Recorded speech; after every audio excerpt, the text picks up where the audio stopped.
house apartment for rent, pinapaupahang bahay. Hello everyone, kamusta kayong lahat? Another day, another unit na naman ang available. Ito po yung na-visit natin at na-locate na bakanteng pinapaupahang bahay. Ready for occupancy, pwede nang malipatan kaagad. Ito pong townhouse na up and down with 2 bedrooms and 1 bathroom with parking garage. May sariling metro ng kuryente at tubig, may nilad water.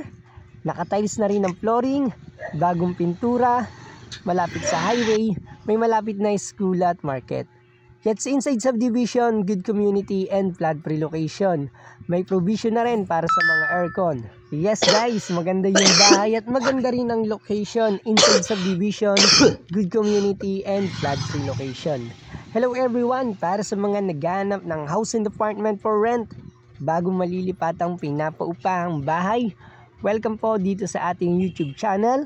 Please don't forget to like, comment, and share, follow and subscribe na rin kayo para lagi kayong updated sa tuwing meron akong bagong i-upload na video. Marami pa po tayong units na available, marami pa pong house and apartment.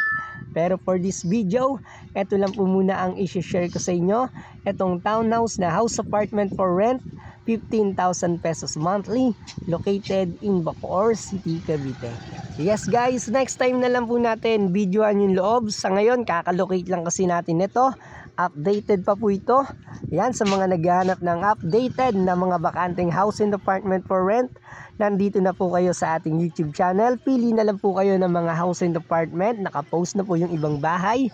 Yung ibang mga units, gagawin ko na lang din po ng iba pang video. So, napakaganda nito dahil main road to. Pwedeng magtindahan. Yes, yes store. Yes kids.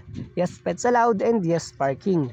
And yes guys, maraming ulit salamat sa pagbisita dito sa ating YouTube channel. Ayan, eto po yung vacant na house apartment for rent. Location, Bacoor City, Cavite. 15,000 pesos monthly. 2 bedrooms and 1 bathroom na bahay, up and down. Very spacious at very affordable. And stay tuned guys, marami pa akong i-share sa inyo na iba pang mga house and apartment, upload ko na lang po.